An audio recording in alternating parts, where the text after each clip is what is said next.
Bonjour à tout le monde, bonsoir et bienvenue dans un nouvel épisode du podcast d'Anywhere Uni.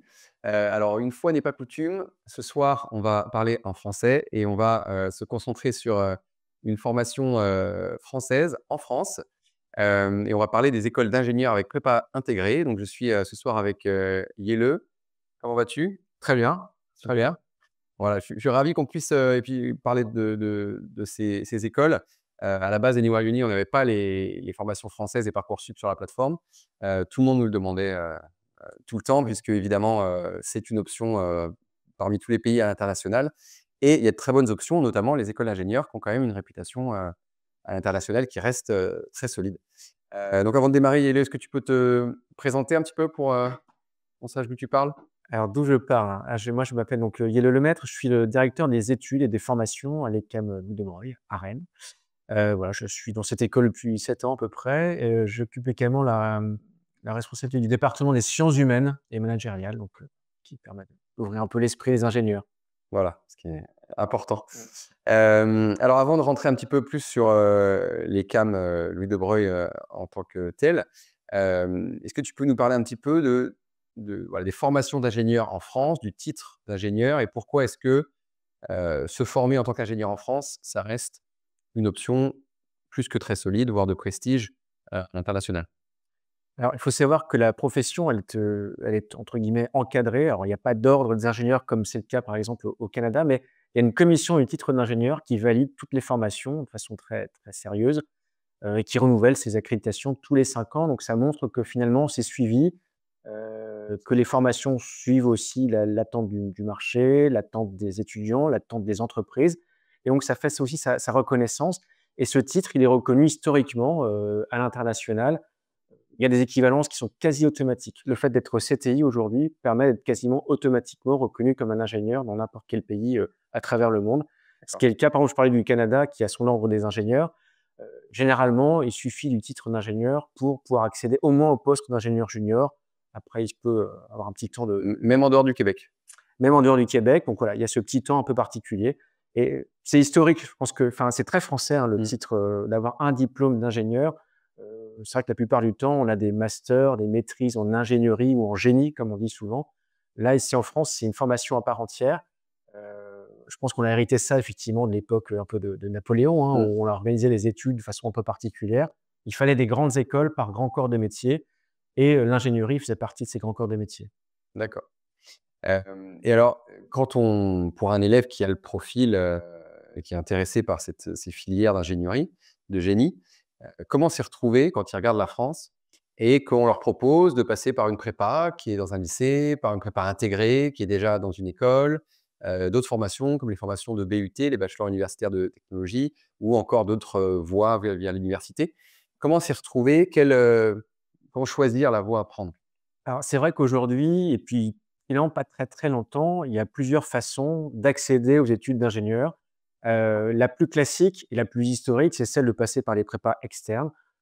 Donc là, dans mon domaine, c'est plutôt les prépas PCSI, PCSI, mais heu, c'était la possibilité avec derrière, il y a le concours. Forcément, au bout de 2 ans, il y a le concours qui permet d'accéder à une liste, en fonction de son classement, une liste, une catégorie d'écoles d'ingénieurs. Les choses ont un petit peu changé avec le temps, parce qu'il y a d'autres profils. Tout le monde n'est pas fait forcément pour, la pression du concours ou, cette ambiance un peu particulière d'une prépa extérieure, comme on appelle ça, où, il y a comme une concurrence finalement. On a des camarades qui sont aussi des concurrents, qui vont viser les mêmes écoles, les mêmes études. Donc la prépa intégrée, elle permet d'éviter finalement un peu ça. Par contre, ça veut dire qu'on a choisi dès le départ l'école dans laquelle on veut évoluer. La prépa intégrée, on s'engage sur 5 ans finalement, au lieu de 2 en prépa plus 3 ans cycle ingénieur. On est en 5 ans tout de suite engagé dans une école, dans un cursus, dans un profil particulier. Donc ça, c'est ce qui vaut pour ce qu'on appelle la formation initiale. Mais effectivement, on peut depuis quelques années maintenant devenir ingénieur après avoir fait un BUT, donc être passé par un IUT en France. Généralement, c'est possible par la voie de l'apprentissage. Il y a plusieurs écoles d'ingénieurs qui se sont mis à proposer soit les études d'ingénieur par la voie initiale classique, après une prépa interne ou externe, soit par l'alternance, c'est-à-dire qu'on passe un temps dans le cycle ingénieur, la moitié de son temps en entreprise, la moitié de son temps à l'école et c'est un autre rythme de formation. On peut malgré tout, Aussi, alors c'est toujours les petites subtilités, on peut quand même rejoindre une formation initiale plus classique après un BUT, mais généralement, on va demander de faire, ce qu'on appelle une prépa, ATS ou TSI, qui sont des prépas spécifiques pour les élèves qui auraient fait un bac technologique ou qui seraient passés par un IUT, qui permet de se remettre finalement, au niveau attendu par rapport à la formation initiale. OK. Et alors, est-ce que toutes les écoles, d'ingénieurs ont une prépa, intégrée? Non, non, non, je pense que c'est à peu près 50 des écoles d'ingénieurs qui le proposent. On le retrouve, aussi bien dans le public que dans le privé. Généralement dans le privé, non lucratif, comme on appelle, parce que ça, peut-être qu'on pourra en parler tout à l'heure, mais c'est assez important d'avoir ça aussi en tête et il y a des nuances à avoir quand on commence à faire un peu son étude.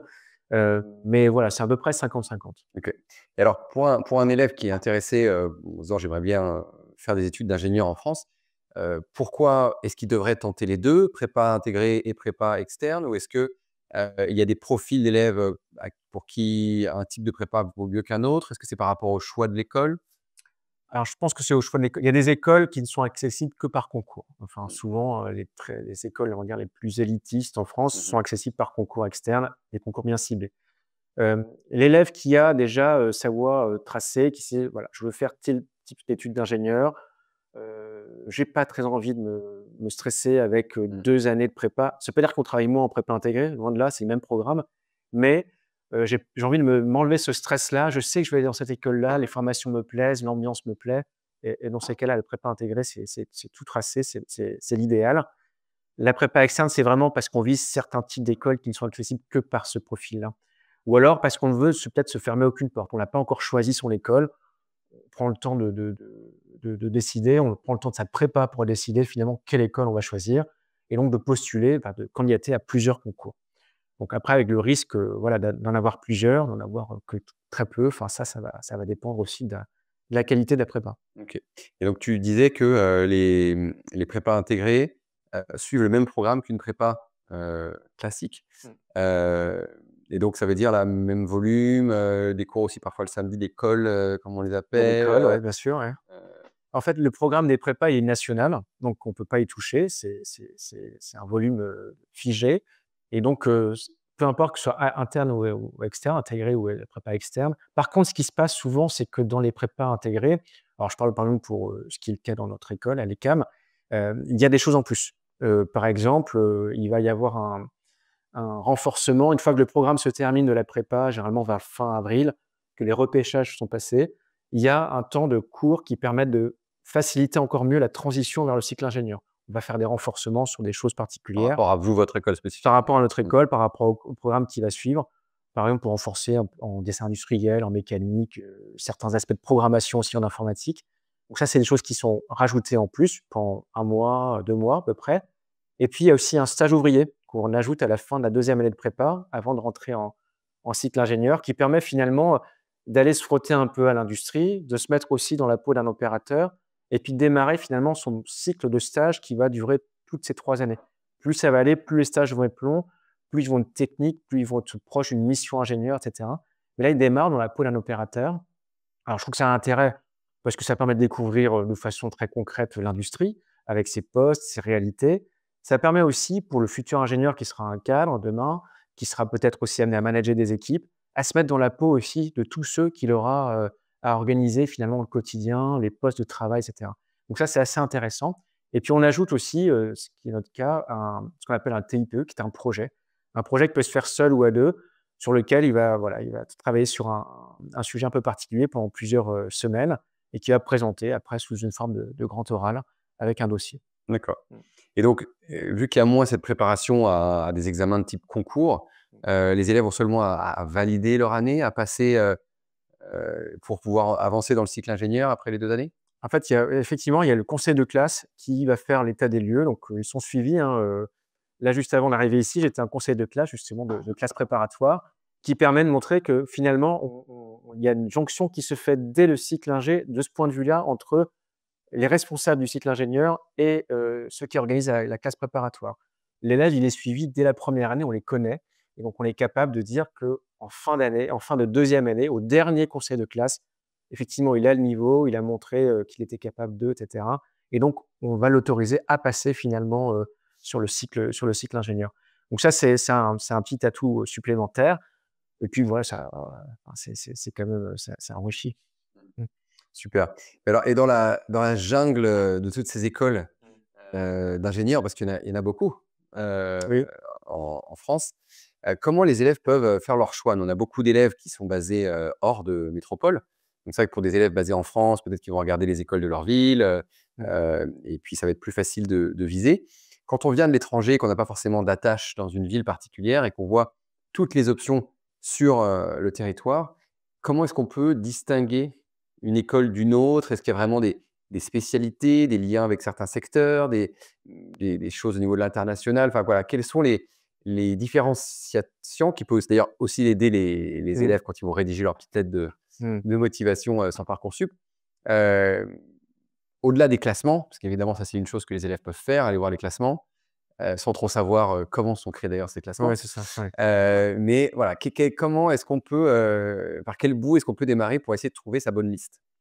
La bonne liste, alors effectivement, il y a plein de choses. Déjà, il faut savoir un peu ses points forts. Est-ce qu'on est plutôt, un scientifique qui a fait des maths et des sciences du vivant, de la biologie, Ouais. comme on disait? Est-ce qu'on est plutôt un scientifique qui est à l'aise avec la physique, chimie, ou avec les sciences de l'ingénieur ou avec l'informatique? Déjà, ça donne une idée de la coloration éventuelle. Sachant qu'il y a 2 types d'écoles d'ingénieurs en France. Il y a des écoles, on va dire, généralistes, elles sont quelques-unes. C'est le cas des écoles de réseau ECAM, par exemple. Et il y a les écoles dites spécialisées. Ça va être des écoles de chimie, écoles, agro, et cetera. Donc là, en fonction de ça, on va déjà pouvoir un peu choisir.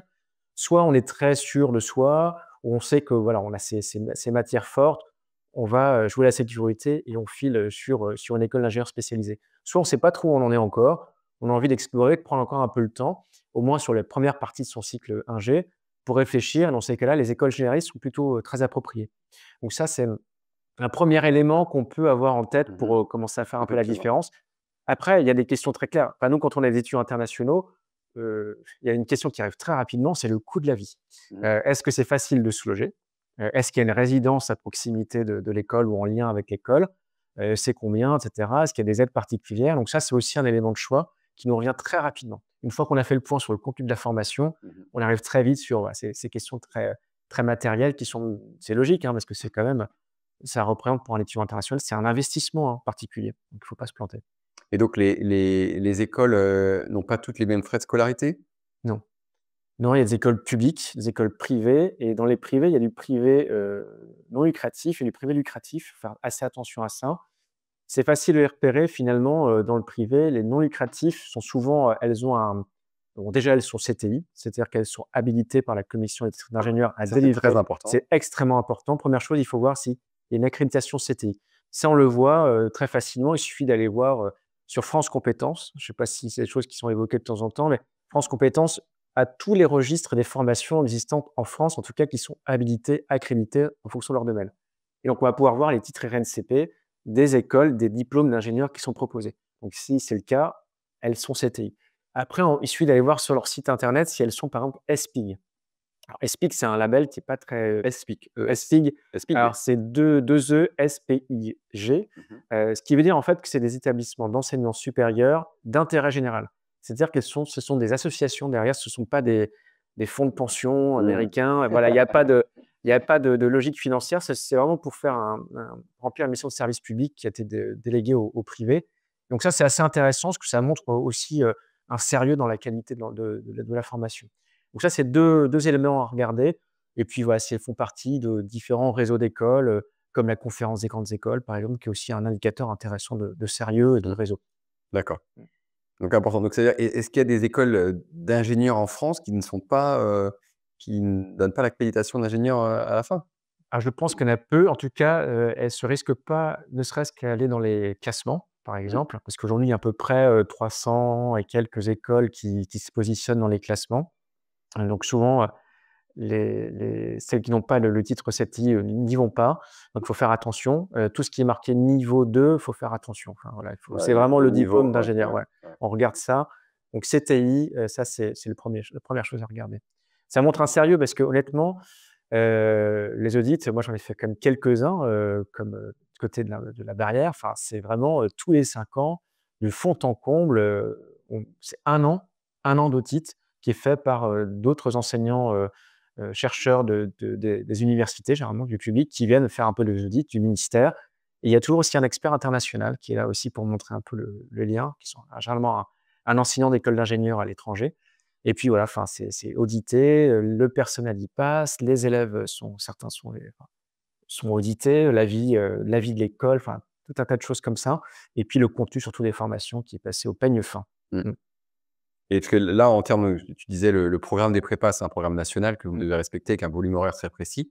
Et au niveau des 3 ans du cycle ingénieur, est-ce que là, il y a une plus grande liberté, pour vous de faire vos propres programmes en respectant certains critères de qualité, j'imagine? Oui, chacun fait entre guillemets «comme il veut». Après, il y a des fondamentaux, hein, à faire. Alors les formations, elles sont vraiment construites en fonction, enfin de la couleur des diplômes. Elles sont généralement construites avec le marché de l'emploi, avec les industriels. Hem, Par exemple, c'est le cas de notre école. Tous les ans, on a ce qu'on appelle un conseil de perfectionnement où on met un petit peu en confrontation avec des industriels partenaires de l'école, en fonction des sujets, les évolutions. Ils disent ce qu'ils en pensent. Est-ce que pour eux, ça correspond à une attente? Est-ce qu'ils verraient les choses un peu différemment? Et ça permet d'année en année d'ajuster le contenu des cours, peut-être d'en mettre des nouveaux. Là, vous n'êtes pas sans savoir que, enfin, toute la question de l'IA, par exemple, est en train Ça vient d'exploser. bouleverser, Ça pas mal de bouleverse choses. le tout et donc beaucoup d'enseignements, évoluent à partir de ça. Des contenus d'enseignement aussi évoluent et donc bah, là, on va très, très vite là-dessus, par exemple. Comme il y a eu, encore jusqu'à il y a 2-3 ans, il y a eu un bouleversement extrêmement rapide sur toute la question, écologique, par exemple, transition écologique dans l'industrie. Il faut rester à la pointe. Il faut rester à la pointe parce que l'ingénieur, il est là pour accompagner tous ces changements. Et donc dernière question et puis après on va passer un petit peu pour découvrir les CAM, Louis de Broglie. Hem, comment un élève qui est bon en maths, qui est bon en physique-chimie, ou enfin voilà, qui est bon en sciences et en maths, qu'est-ce qui fait qu'il se tournerait plus vers une école d'ingénieur que vers, d'autres formations scientifiques? Ah! Bah, la première chose, j'ai envie de dire, quand on a un goût pour l'innovation, qu'on est curieux, c'est déjà des études extraordinaires parce que voilà, c'est ce qui nourrit finalement toute une formation, mais aussi toute une carrière après. L'autre élément extrêmement important, il faut être très clair, c'est un métier qui ne connaît pas la crise. Aujourd'hui, en France, il nous manque à peu près 15 000 ingénieurs sur le marché Ah de oui? l'emploi. Donc il faudrait en former 15 000 de plus si on voulait répondre à la demande de l'industrie. Alors même si les situations peuvent se tendre, si la conjoncture est parfois un peu tendue, il y a besoin d'ingénieurs et ça ne change pas. Il y a une réalité qui fait que, voilà, il y a un bouleversement technologique qui va très rapidement. Il y a la réalité aussi de la pyramide des âges, donc il y a des remplacements aussi qui arrivent de façon très importante et donc il y a besoin d'ingénieurs et donc ce sont des métiers, voilà, qui ne connaissent pas la crise. Ce sont des métiers qui sont bien payés aussi par rapport à la médiane et la moyenne des rémunérations des cadres aujourd'hui en France. C'est assez important. Il faut savoir qu'à peu près, pour la moyenne des écoles d'ingénieurs, donc CTI en France, il y a à peu près 87 des diplômés qui signent tout de suite avec un statut de cadre. Quasiment 90 qui signent en CDI tout de suite. Donc ça, c'est la preuve aussi que ça fonctionne bien et le salaire moyen de toutes ces écoles, hein, j'en parlais de 300 à peu près, est autour de 39 000 € bruts, par an. Chez nous, on va être à 42 000 € bruts par an à la sortie de l'école, donc c'est quand même assez intéressant. Par rapport à ouais, Mmh, notre formation. mmh. C'est une formation, un diplôme qui rassure et qui donne des billes pour être tout de suite, on va dire, ouais, recherché sur le marché de l'emploi avec, les compétences qui sont applicables très vite. C'est ça et puis, avec une capacité d'évolution, c'est des carrières assez incroyables. Enfin, on voit quand même des alumni, des anciens, qui évoluent et qui ont fait des choses incroyables, qui ont fait beaucoup de postes différents, beaucoup d'entreprises différentes et donc il y a moyen de choisir aussi. Mmh Je veux dire si on est plutôt petite entreprise, un grand groupe coté, enfin, et on voit que les formations d'ingénieurs, au final, peuvent amener à d'autres choses. Il y a des personnes qui se forment en tant qu'ingénieurs, qui après repartent sur des choses plus business, finance, ou alors qui vont partir dans la recherche, faire un doctorat. Donc en fait, ça garde ces portes-là ouvertes quand même. bah, complètement, nous on a pas mal de partenariats par exemple avec sur des bidiplômes et des bidiplômes qui sont techniques, à l'étranger, mais aussi des bidiplômes en école de commerce. On travaille avec plusieurs écoles de commerce et ça fonctionne bien depuis quelques années. Il y a à peu près, on va dire, 20-25 des élèves qui, en dernière année, choisissent de faire ce parcours bidiplômant avec une école de commerce pour s'ouvrir un peu des portes et je dis toujours: «C'est possible d'être un ingénieur qui va faire une année, pour un master en école de commerce». La réciproque n'est pas du tout possible, Ouais, c'est quoi. ça. Donc voilà, c'est assez intéressant et je le dis souvent aussi, c'est intéressant pour des métiers très spécifiques. Aujourd'hui, par exemple, les ingénieurs achats, responsables achats, sont souvent des gens qui sont passés par l'école de commerce. Très bien, hein, parce qu'il y a des formations. Mais quand vous avez le choix en entreprise entre un ingénieur qui a fait des achats éventuellement avec une école de commerce et une école de commerce qui a fait Qui des a achats, que école de commerce, ouais. et ben généralement, il va choisir l'ingénieur parce que l'ingénieur, il aura aussi cette vision de la production, de toutes les contraintes autour de l'amélioration Mmh. continue et cetera. Non, super, hyper intéressant. Bah, alors parle-nous un petit peu de ton école, à Rennes, ce qui nous donne l'occasion d'être en personne, donc c'est sympa. Hem, c'est quoi le profil? Vos étudiants, viennent d'où? Est-ce qu'au final, les écoles attirent plutôt des étudiants, au niveau, régional? Est-ce que vous avez attiré aussi des étudiants de l'étranger? Alors, c'est une école, d'ingénieurs généralistes déjà, d'une Mmh. part, avec 3 formations. Donc on a une prépa intégrée, c'est vrai, qui permet d'accéder, au cycle d'ingénieur généraliste en formation initiale. Cette formation initiale est intéressante puisqu'elle permet, on disait tout à l'heure, de prendre son temps pour, choisir ce qu'on a envie de faire et c'est un peu vrai puisque la spécialisation ou la coloration de son diplôme généraliste, elle va arriver qu'en dernière année. Soit avec un module d'approfondissement de spécialité à l'école, un semestre d'échange dans une université à l'étranger, partenaire, un bidiplôme en France ou à l'étranger, une école de commerce. Tout ça, on a à peu près jusqu'à 87 combinaisons possibles sur la dernière année. Donc ça va permettre de faire du Ah oui. sur-mesure en dernière année. Ça, c'est ce que aiment les élèves. Ils se disent: «Voilà, j'ai ma prépa, j'ai mes 2 premières années de cycle ingénieur, j'ai eu le temps de voir un peu ce qui me plaît, dans quoi je gaze bien et cetera et puis avec mes stages, ce qui m'a convaincu» et donc après en dernière année de faire du sur-mesure. Ça marche plutôt pas mal. Et sinon, on a 2 autres formations qui sont, par alternance, donc par apprentissage, génie industriel, donc qui reste très généraliste avec des grands corps de métier autour de la production, l'amélioration continue. On parlait des achats tout à l'heure, de la qualité, la propriété intellectuelle ou encore, le conseil en entreprise. Donc ça, ce sont des élèves qui arrivent souvent après un BUT, certains BTS avec un renforcement derrière, mais c'est souvent des BUT, GMP, enfin, par exemple, en productif, enfin, il y a plein de possibilités et donc là, le rythme, il est les 2 premières années du cycle ingénieur, c'est 2 semaines à l'école, 2 semaines en entreprise Mmh. et la dernière année, il y a 4 mois, à l'école, pour approfondir, le génie industriel et puis ensuite 7 mois en entreprise. Donc ça, c'est un rythme sympa.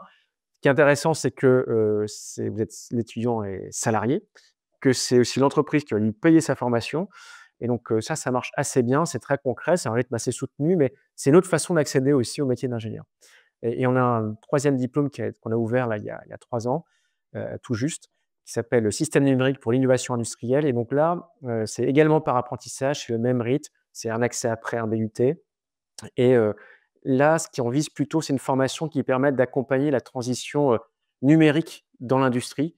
Notamment, il y a toute la problématique de l'industrie du futur qui occupe pas mal l'industrie depuis une dizaine d'années, qui s'accélère très fortement. Comment est-ce qu'on va accompagner toute cette numérisation, l'automatisation, la robotique, la cobotique, les AGV qui sont ces petites machines là qui se baladent toutes seules, qui vous emmènent, le matériel, la livraison, sans qu'on lui Mmh. demande rien. Donc tout ça, ce sont des petites choses qui transforment finalement l'industrie et donc cette formation, elle est là pour former des élèves qui aiment un peu le numérique, ou un peu beaucoup d'ailleurs, mais qui veulent l'appliquer finalement à tout le circuit de production dans l'industrie. OK. Alors pour les élèves qui viendraient en post-bac, sur votre prépa, intégrée, Mmh. les stages, ils démarrent quand et c'est quoi ils terminent avec à peu près quoi comme, Alors les stages, donc en prépa intégrée, donc il y a le stage en fin de 2e année de prépa, le d'accord. stage ouvrier, on appelle ça, qui est, généralement au mois de juillet, un mois, en industrie, dans la peau d'un opérateur, qui permet aussi d'observer. Donc après, il y a un petit rapport à faire et cetera, à la rentrée, dès le cycle ingénieur et puis ensuite, il y a un stage, en 2e année, de cycle ingénieur qui est un stage d'1 semestre à l'étranger obligatoirement. Stage technique à l'étranger. Parce que ça, je ne l'ai pas dit tout à l'heure, mais les écoles CTI, doivent proposer un minimum de semaines à l'étranger pour tous D'accord. les étudiants. Que ce soit par apprentissage ou en formation étudiante et donc pour les apprentis, c'est 3 mois, de stage. Pour les étudiants, c'est, 1 semestre complet. Il faut au minimum passer 17 semaines. Donc soit c'est un stage technique, soit c'est un semestre de mobilité en université partenaire. Donc ça marche pas mal aussi. Et puis ensuite, il y a un stage de 6 mois en dernière année où là, on est dans une mission ingénieur, on a le temps de se plonger dans un vrai projet.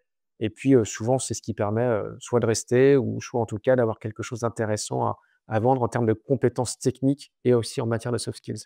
OK, donc tous vos élèves partent à l'étranger Ah, à un c'est pas moment ou obligatoire, ouais, c'est obligatoire pour tous et ils le font de plus en plus. Les étudiants, en tout cas, les apprentis, c'est plus difficile par rapport à leur rythme, calendrier. Eux, ils ont leur stage de 3 mois obligatoire à l'étranger qui, lui, alors, fin de première année. Et après, ils ont plus trop l'opportunité de bouger parce qu'il y a le temps entreprise, temps Mmh. école, c'est tendu. Les élèves, les étudiants, eux, pour le coup, bah, ils ont ce semestre-là, de toute façon, ils y passent tous. Ils passent 4 mois et demi à l'étranger, voire plus. S'ils ont pas de rattrapage, ils sont pas obligés de revenir, donc ils peuvent rester. Et puis ils peuvent repartir en semestre ou en bidiplôme à l'étranger en dernière année. Vous avez des Donc, diplômes à l'étranger? Comment ça marche ça? on a des bidiplômes à l'étranger, on fonctionne avec le Canada en particulier. Bah, en fait, l'élève, à la fin de sa deuxième année de cycle ingénieur, il part une année complète faire une maîtrise, un master en université partenaire. Par exemple, comme nom d'université, Bah, par exemple, on a l'université de Sherbrooke avec qui on fonctionne pas mal, sur la maîtrise en génie aérospatial ou sur la maîtrise en génie mécanique, par exemple, il y en a d'autres, hein. Et donc l'élève, il part, sur le campus de Sherbrooke ou celui de Longueuil à Montréal. Il fait une année là-bas et ensuite il a une petite prolongation d'1 semestre pour y faire son stage ingénieur qui vaut à la fois pour notre formation ingénieur, mais aussi pour la maîtrise d'ingénierie, du côté de Sherbrooke. Ça, c'est un modèle qu'on a avec pas mal d'écoles, qui fonctionne bien au Canada. On le fonctionne aussi à l'université de Laval et également au Québec, plutôt en informatique, là, par exemple, ou Ramon Llull, là, du côté de l'Espagne, Barcelone, là, ça, c'est plutôt aussi, orienté, numérique. On en a plusieurs comme ça qui fonctionnent bien et on a, ouais, de plus en plus d'élèves, hein. Il y a une quinzaine d'élèves à peu près sur une promo qui choisissent ce parcours, bidiplôme. les promos, c'est combien d'élèves? Alors les promos, ils sont autour de 65-70. Voilà, ça me Mmh. permet de en fait, c'est toute l'esprit de l'école depuis son origine, c'est, la taille humaine. Ça fait partie des la capacité pour nous de faire vivre nos 4 valeurs, fondamentales de bien commun, d'accompagnement, d'ouverture aussi et cetera. Donc ça, on peut le faire que si on connaît les élèves et donc ça, c'est un peu la force du modèle, qui vise, voilà, le côté familial et qui est renforcé aussi par toute la vie autour, puisque les élèves ont tous obligatoirement un projet associatif à mener qui est évalué aussi dans leur cursus et généralement, ils choisissent une des associations de l'école, il y en a une quinzaine à peu près et donc ils trouvent toujours un peu leur bonheur entre, l'aviation, entre, la construction automobile, le 4L Trophy, un festival de musique, enfin, c'est très varié. Donc ça permet aussi de nourrir un peu le bien-être et les soft skills. Et donc sur une petite école d'ingénieur comme ça, assez, familiale, est-ce que vous êtes connecté, à d'autres institutions? Est-ce qu'ils peuvent profiter d'autres, en termes de complexes sportifs, de choses comme ça, sur ce qu'il y a autour? Parce que c'est vrai que c'est un peu rare en France, on est un peu un des seuls modèles avec ces écoles, ces grandes Mmh. écoles qui sont, qui sont séparées des universités. Donc est-ce qu'il y a quand même une espèce de vie de Alors, il y a une vie de campus, puisqu'on est sur un campus, qui est vraiment en bordure de Rennes, qui s'appelle le campus de Kerlan. C'est un campus où il y a plein d'écoles, publiques et privées et essentiellement des écoles d'ingénieurs. Donc en fait, il y a un public ingénieur sur tout le campus. Il y a des installations sportives, salles de sport, pistes d'athlétisme, terrain de tennis et cetera. C'est extrêmement vert en plus comme, endroit. C'est très arboré, il y a des plans d'eau, enfin, on peut y faire des balades très sympas. Enfin, ça fait un peu ce que disaient un peu, c'est les fondateurs de ce campus, il y a quelques dizaines d'années. C'est un peu un campus qui se voulait un peu à l'américaine dans l'esprit. Il y a les petits bâtiments qui sont dispatchés sur ce terrain et puis, il y a des résidences et notamment l'ECAM, a sa propre résidence qui est juste en face, de l'école. Donc ça permet juste de traverser, notamment pour ceux qui sont en classe préparatoire intégrée. C'est un choix qui est souvent fait par les familles, de les mettre à la résidence parce que comme ça ils rentrent tard. Il y a l'école qui se termine effectivement, tard le soir. Il y a la salle de travail qui reste ouverte jusqu'à 22:00 donc ils en profitent et donc là, c'est pareil dans la résidence, il y a aussi une petite salle de sport, c'est des appartements autonomes et puis juste en face de l'école, il y a aussi, le restaurant universitaire qui permet d'aller se restaurer facilement, chaque jour. OK, Mmh. super. Et les élèves, ils viennent d'où alors vos élèves? Alors très majoritairement, ce sont des élèves qui viennent du très Grand Ouest, on va dire et de la région parisienne et puis on a à peu près 10 d'élèves internationaux, notamment sur le cycle, étudiant, donc généraliste, qui nous viennent, alors, du Maroc, de Tunisie, quelques-uns du Cameroun maintenant aussi et puis on a quelques échanges au semestre, là j'étais en train d'organiser tout à l'heure la venue au semestre d'un étudiant canadien qui nous arrivera de l'université de Laval pour passer un semestre de dernière année, par exemple, en informatique. D'accord. Mmh. Excellent. Tous les cours sont en français? Tous les cours sont en français, il y a quelques cours en anglais, mais la majorité des cours sont en français et puis sinon, bah, il faut passer le TOEIC comme toutes les écoles d'ingénieurs qui est un incontournable. Ça, c'est pareil, la CTI demande à ce qu'il y ait un niveau B2, B2+ qui soit validé et en général, la plupart des écoles appliquent le même score que nous qui est de 800 points. D'accord. Un incontournable. C'est ça, incontournable. Si on n'a pas le Mmh. TOEIC, on ne peut pas être diplômé. OK, super. Alors si on parle un petit peu de l'admission, là, on est en pleine période de Parcoursup. Comment ça se passe, pour les écoles d'ingénieurs à prépa intégrée de manière générale? Quels sont les différents scénarios, pour pouvoir intégrer ce type d'école? Bah, il peut y avoir des concours, mais majoritairement aujourd'hui, les écoles, les prépas, on candidate dessus par Parcoursup, hein. Donc on va choisir parmi ces 10 vœux, la capacité et ces 10 sous-vœux, on peut sélectionner donc les écoles d'ingénieurs, enfin les prépas ou les prépas intégrées qu'on souhaite. Mmh. Donc la prépa intégrée, bah, ce seront des lycées, hein, c'est elles qui hébergent les Ah ouais, prépas c'est ça, externes, ouais. ce sont les lycées qui les hébergent, donc il faut trouver le bon lycée avec la prépa.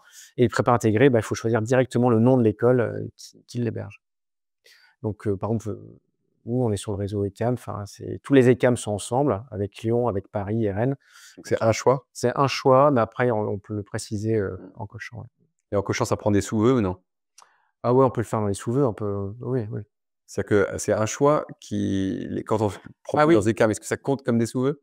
Non, c'est pas un sous-vœu. Non, c'est ça. Non, ouais, ouais, Ouais, tu peux choisir comme les plusieurs. concours justement, Ouais, où on peut sélectionner différentes choses, c'est pas ça compte pas dans les oui, c'est ça. Mais c'est vrai que parce que certes, la plupart, ils cochent la plupart des écoles de l'ECAM et puis après ils choisissent en fonction de critères, mmh. souvent géographiques, ou matériels comme on disait tout à l'heure. Et donc on peut dire que c'est sur dossier, Oui, dossier entretien. voilà, dossier entretien et ce dossier donc sur Parcoursup, on voit, 60 ça va être les Mmh. bulletins, donc première terminale, heu, 15 c'est les centres d'intérêt ou d'activités, 7 c'est le alors je sais plus ce qu'il y a comme, différentes petites catégories et les élèves sont un petit peu perdus quelquefois en voyant ça, en se disant: «Mais qu'est-ce que ça veut dire? Mmh. Comment est-ce qu'ils évaluent notre dossier?» Donc concrètement, qu'est-ce que vous arrivez à retirer de Parcoursup? Qu'est-ce que vous regardez? Comment est-ce que vous comparez les Ah dossiers bah, que vous on va recevez? regarder effectivement, les bulletins. Alors, mais ça suffit pas et notamment depuis la réforme du bac, il faut aller plus loin que ça. On va regarder les matières en particulier qui nous intéressent en fonction des écoles. Bah, il y a des attendus, hein, donc par exemple, nous, on va regarder beaucoup les maths, la physique, éventuellement les sciences de l'ingénieur. On va regarder s'il y a éventuellement maths experte parce que c'est un bonus intéressant en école d'ingé pour les prépas. Et puis ensuite, on va regarder les appréciations parce que c'est vrai que maintenant qu'il y a du contrôle continu, c'est parfois difficile de dire, ce que vaut une note entre différents établissements. Est-ce qu'il y a toujours les moyennes générales sur les bulletins, les plus hautes, plus basses, Il y a toujours le classement, donc le classement dans la promo, Ça, c'est indiqué pour tout le c'est monde? indiqué Même sur si tous eux, les ils le voient bulletins. pas, les élèves sur leur bulletin, Ouais, nous on le nous, voit, le oui, voyons. on sait qu'il y a le classement, donc ça, c'est un gros indicateur qui nous Mmh. permet de savoir, par exemple, un élève, un dimanche, il a 14, est-ce que c'est bien, et cetera? Et si on voit qu'il a 14 et qu'il était dans le top 10 de sa classe, on se dit: «Bon, c'est sans doute un établissement qui note un peu Qui note sévère». dur, ouais, c'est ça.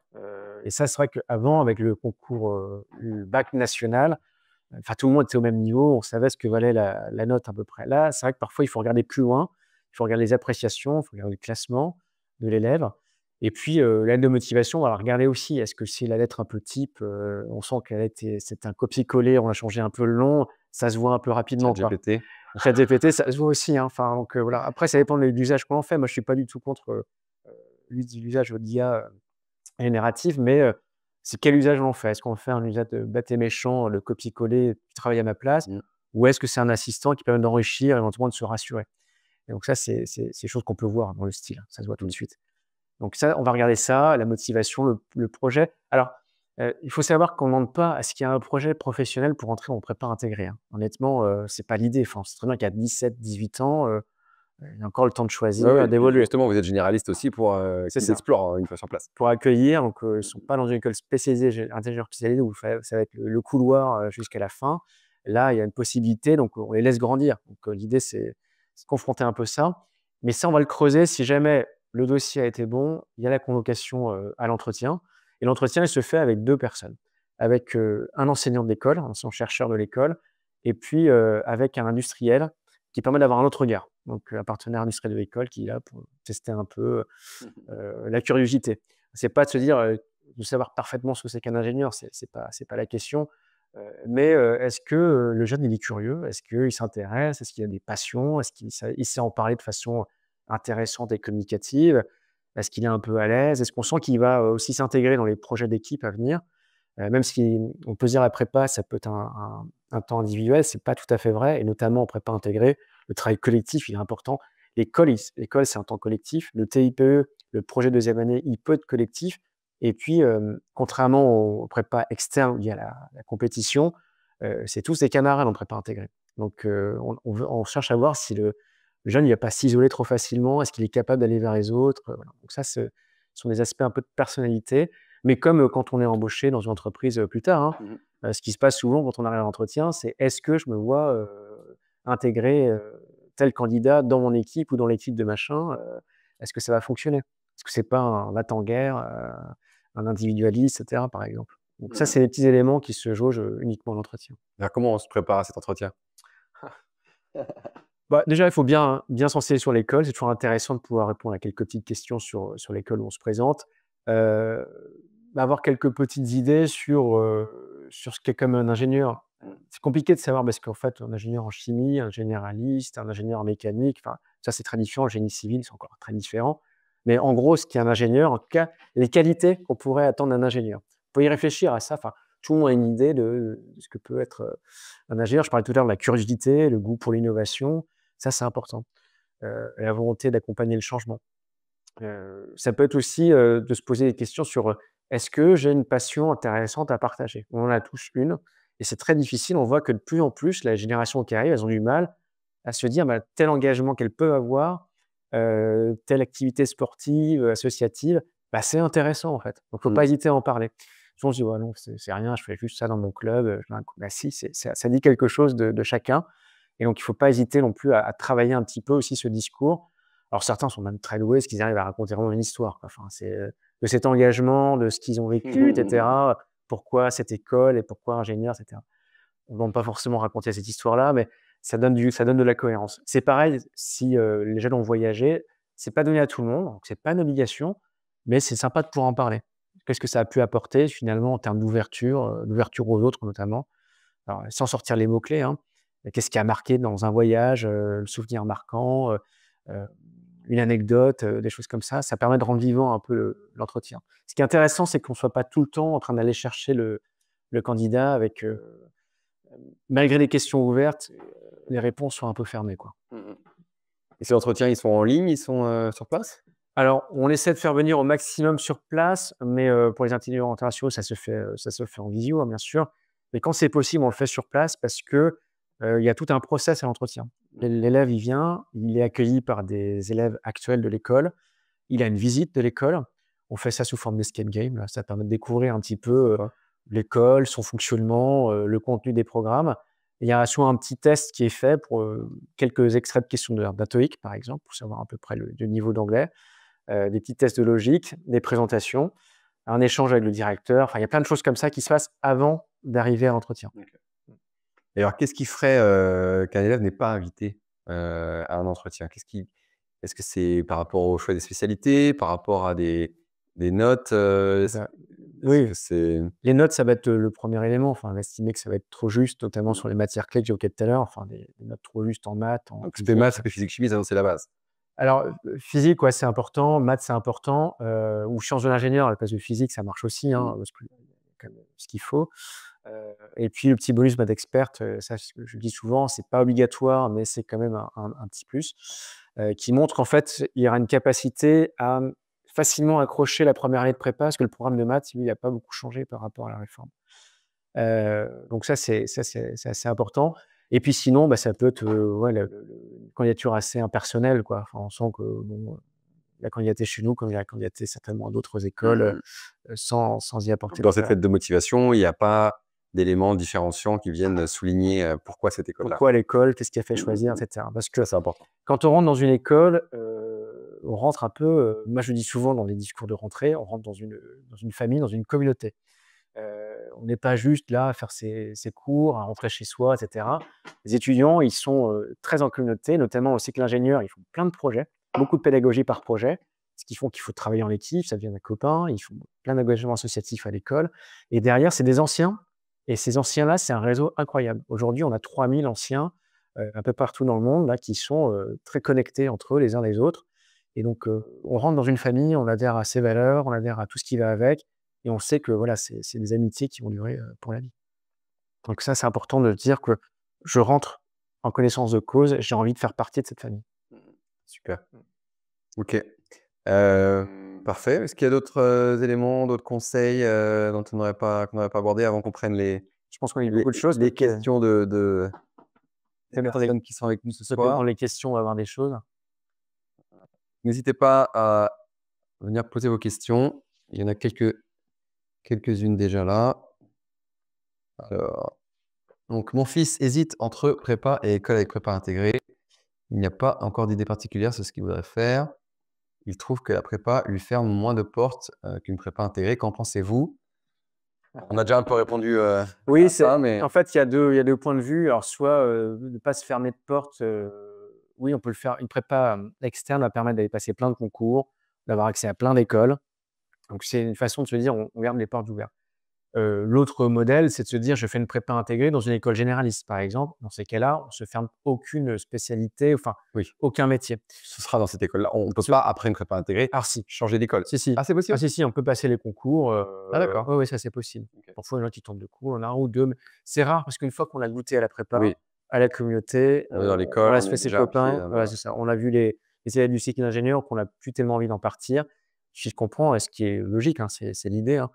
Mais il y en a, hein, enfin là, j'ai une jeune étudiante là que je vois, après-demain là, qui tente un concours là pour changer, d'école après la prépa parce qu'elle a un projet très défini et donc il y a pas la spécialité qu'elle veut après. Voilà. Et donc il n'y a pas d'élèves dans l'autre sens qui, font une prépa, externe en lycée, qui après intègrent votre école? Si, si, si, si, Si? si. Ouais, donc Heu, même après avoir fait 2 ans de prépa, ils pourraient au final arriver chez vous, Ils peuvent arriver dans chez le même nous. cycle, et rejoindre ceux qui ont fait la prépa intégrée? Exactement, c'est à peu près un tiers de la promo, Ah oui, en cycle ingénieur. On a OK. 2 tiers, c'est la prépa intégrée et un tiers qui arrive avec une prépa externe. OK, Mmh, ah, c'est intéressant. mmh. Donc ils ont un peu plus «souffert» entre guillemets, pour au Ouais. final arriver au même résultat. Pour arriver au même résultat et donc puis c'est vrai que bon, si c'est comme ça, c'est des choix, c'est pour se garder peut-être, justement des portes un peu Mmh. plus ouvertes.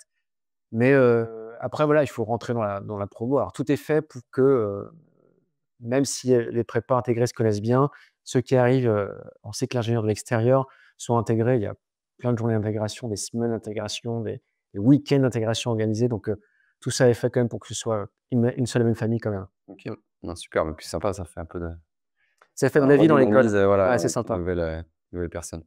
Super. Alors n'hésitez pas si vous avez d'autres, questions sur les écoles d'ingénieurs en France, sur les CAM spécifiquement, à les mettre, dans le chat.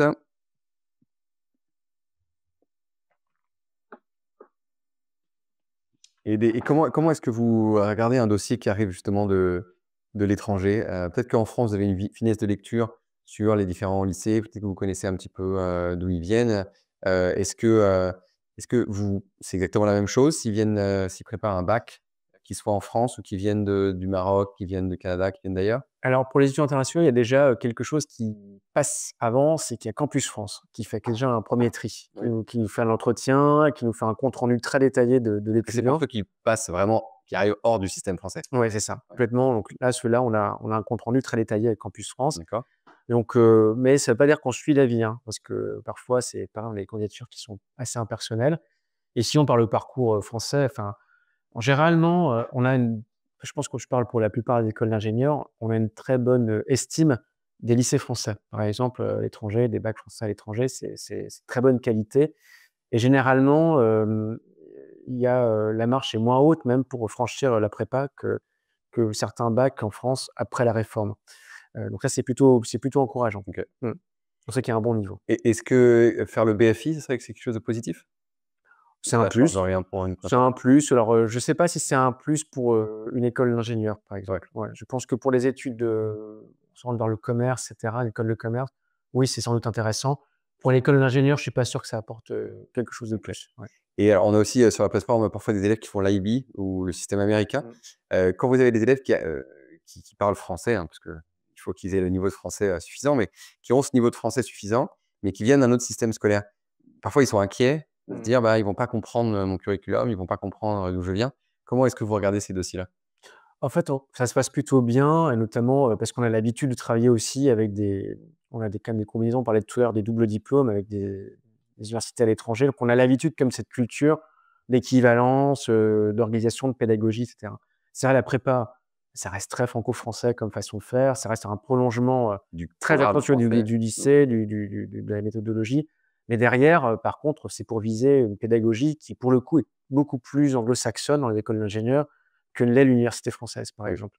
Voilà, on parlait tout à l'heure de la pédagogie par projet, c'est très vrai. Dans le cycle ingénieur, il y a 3 projets par an qui viennent faire du transversal dans la formation.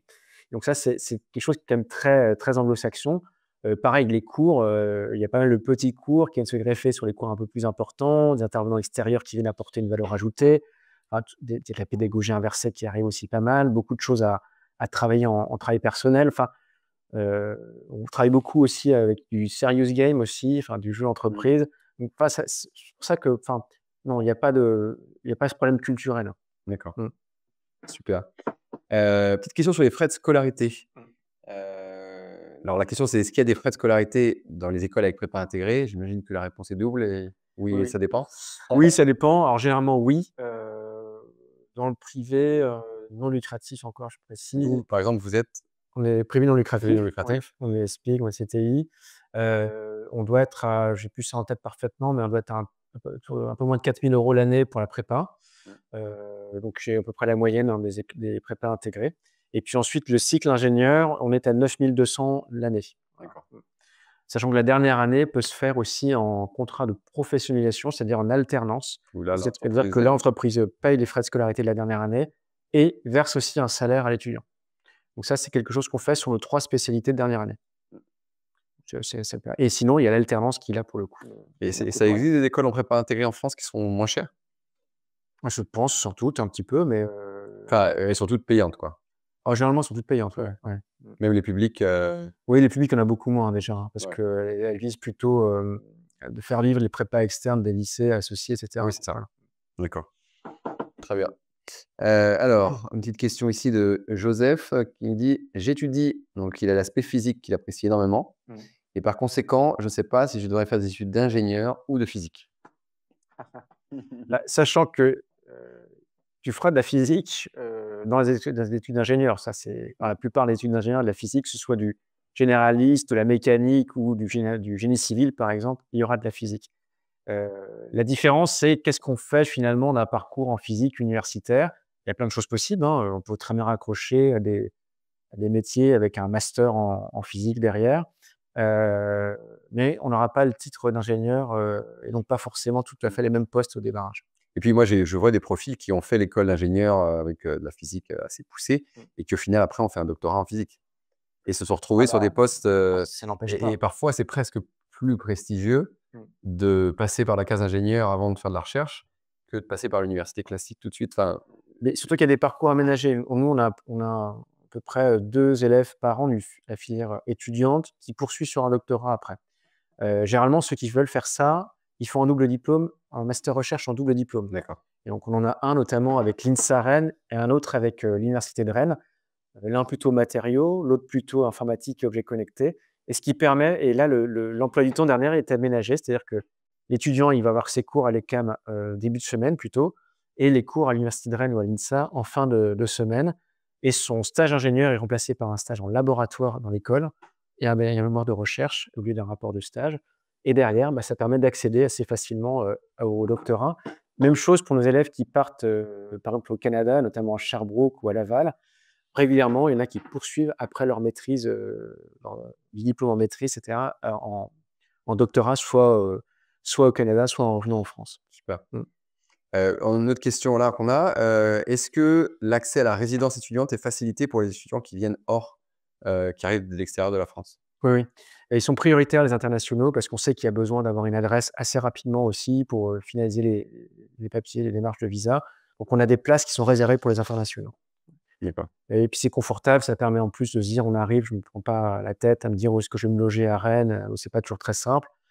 Là, il y a un logement qui attend, c'est en face de l'école, c'est assez facile. Et en général, les élèves restent la première année sur la résidence et après bougent ou pendant la Alors, prépa, les 2 ans de prépa et puis après ils la prépa, souvent, il reste la ouais, totalité. La majorité des étudiants de prépa intégrés, ils sont là-bas parce qu'en fait, il y a toute une vie qui se ah met ouais, ça, communautaire. Donc, sympa. ça va tout Ça fait en partie de ensemble. l'expérience prépa, C'est ça, ils se donnent des mmh, coups de main le soir. Là, tout à l'heure, j'entendais, les délégués de classe là, de première année qui disaient: «Ouais, on se retrouve, plusieurs à la salle de sport de la résidence, et puis après on retravaille ensemble», et cetera. Donc il y a tout un petit rythme, qui est assez chouette. Et puis non, non, c'est quand même l'idéal, et souvent ils restent parfois la première année du cycle ingénieur aussi, et puis, ils se sont fait des copains et là ils partent souvent en colocation. ah ouais, Mmh. C'est classique ça. OK, super. Bah, écoute, je crois qu'on a fait le tour. On n'a plus de questions. On a fait un bon tour. C'était hyper intéressant. Bah, merci à tous ceux qui étaient en ligne avec nous, ce soir. La question, est-ce que c'est le cas aussi pour les Français de l'étranger? Oui, en fait, je me dis Oui, que oui, parce qu'en fait, à partir du moment où vous n'avez pas d'adresse en France et que vous arrivez, de l'extérieur, vous aurez la il faut le préciser assez tôt, dans la candidature. Par exemple, une fois que l'admission est validée, très rapidement, on fait le lien avec, le ouais, service d'admission fait le lien avec la résidence pour réserver ouais, les éléments, en tout cas pour transmettre aux parents, les réservations rapides. Ça se ouais. fait très rapidement. Il y a un site qui existe, hein, de la résidence, dédié à la résidence, qui permet d'avoir accès, aux services de la résidence, l'emplacement, les loyers actualisés à cette année, ils sont tous éligibles aux aides de la CAF aussi, donc pour ceux qui voudraient toucher les aides pour le logement, ça marche aussi. Donc ça, c'est le résidence Louis de Broglie, même si on dit de Broglie, c'est Louis de Broglie comme ça s'écrit, voilà. Ouais, c'est ça. Super. Bah, écoute, merci beaucoup, Ile. Avec plaisir. Ah bah, c'était un plaisir de t'avoir et puis, bah, à tout le monde, on vous retrouve, la semaine prochaine pour un nouvel épisode, d'Anywhere Uni. Au revoir. Au revoir.